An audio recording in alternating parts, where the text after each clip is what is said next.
Hi guys, welcome back to my channel. It's Yvonne from Ginger Chick Rehab. I'm so glad to have you back today, and if you're new here and visiting my channel for the first time, I do lots of DIYs, trash to treasure, furniture flips with my husband Chris, and thrifting adventures to fit into the farmhouse decor. So in today's video, I am going to show you how I painted up some dollar store wooden items, which is usually not, I'm usually a thrifter, but when redoing some old vintage windows for resale, I was really struggling on what to put on the windows. Sometimes I put metal stars and sometimes I put wreaths, but that ups the cost of the window.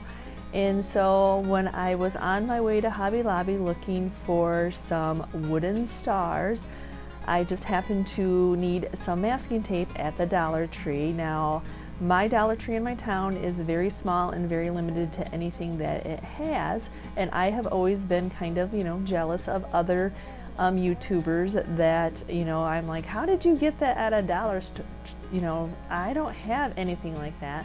So I just happened to be, popping in a out-of-town dollar store when I was going to Harbor Freight to get some more drop cloth. And right in the Christmas aisle, I spied some wooden stars for $1. I was just so super excited. And so I grabbed all that they had and brought them home and painted them up.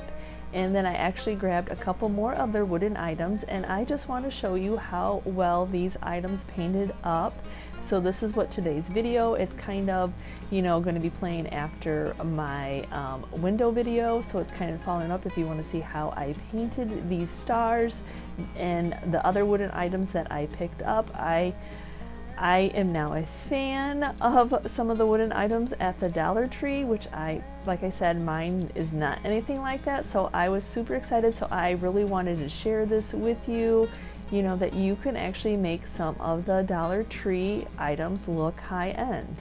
So these are the wooden stars that I picked up at a Dollar Tree out of town. I was actually going to a different store to look for some wooden stars that I could paint up in a black technique that I absolutely love, and so I was happy to run across these pieces of wood shaped as stars.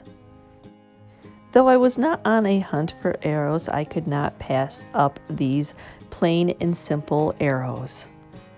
And I paint small trays like this for my booth all the time, and they sell very well, so I was excited to see if I could paint these up. So of course the first thing I had to do was take that little tag off, though I wish that they would have had a sticker tag so that there was not a hole in these pieces. Still for $1 I am not going to complain, because I know that I can put some spackle in there and fill in that hole. So as I started filling the hole with spackle, I'm like, it's a hole, it goes straight through. So then I did put on a piece of masking tape on the other side so it didn't fall all the way through. And one of the reasons I use this pink spackle is because when it dries, it is no longer pink, and it is very paintable and very sandable.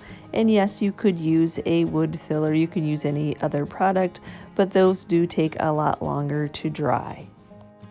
So now when I go to paint these stars, because this is a thin wood and actually paint will thicken this up and make it feel a little bit more like there's some substance there.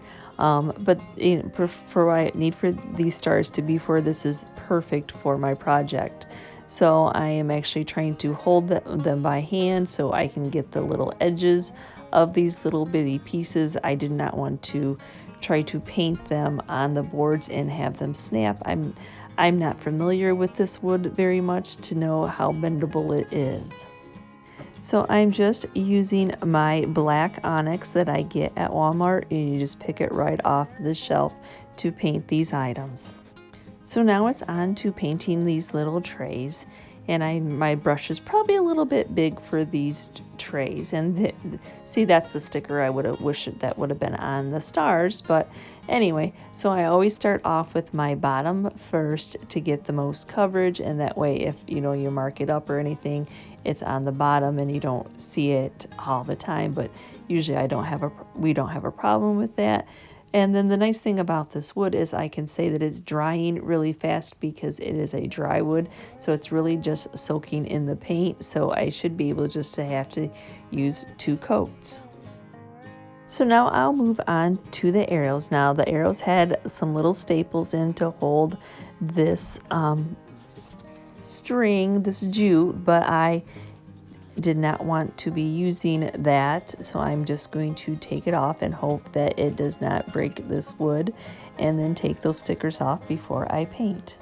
Well, the staples came out easily on the first. Of course, they did not come out easily on the second, so I had to get my staple removing tool and yet again hope that I did not crack this wood. But I guess when you're only paying $1, you're not going to be terribly sad, but still I didn't want it to break.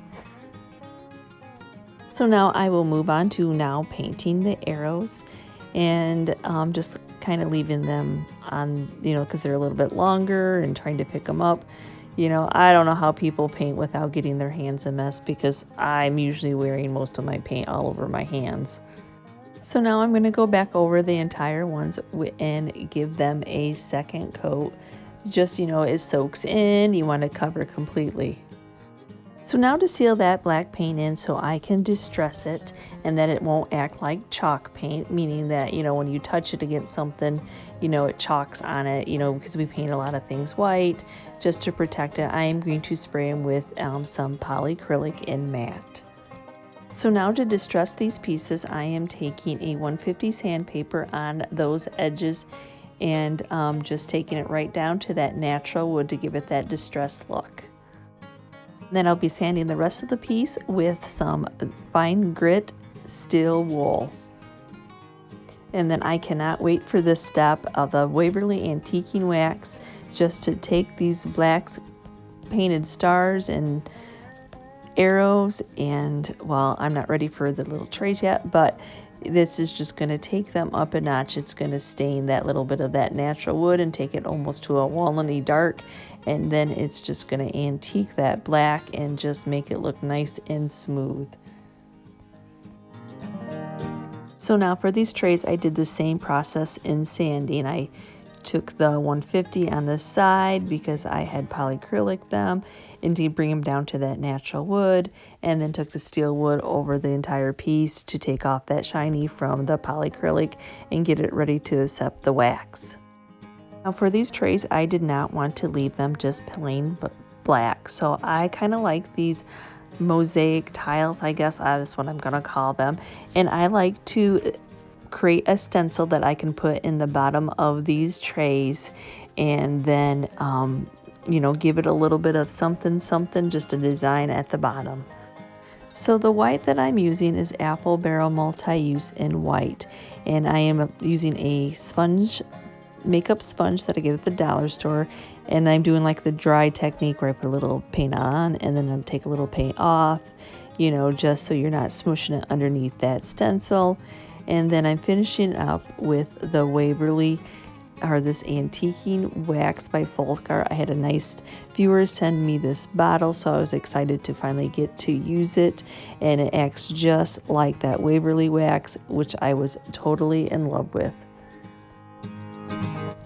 So if you wonder why I was going out looking for stars like this, is that I had this beautiful old window that we had put pallet wood in. I had put that beautiful farmhouse, and it was just so large. I was just looking at something not to take away from the pallet wood and not to take away from the farmhouse, but just something so simple.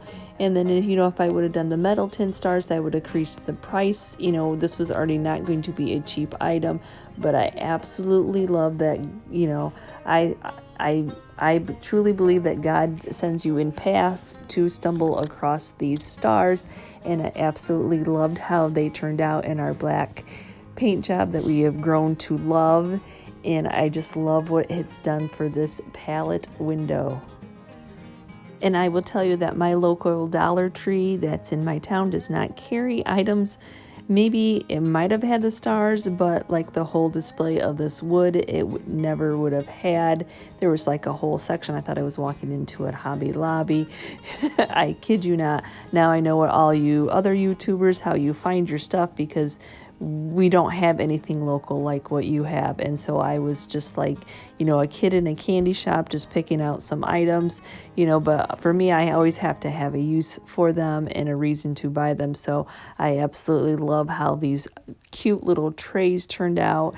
And maybe if I'm in that town again, I can stop by their Dollar Tree. But I absolutely love how they distressed. I loved how that antiquing wax took. And I'm glad that I kind of hoarded all the stars that they had. Yes, I admit it, I took them all. So what did you think of the video? Were you surprised as I was how well these painted up?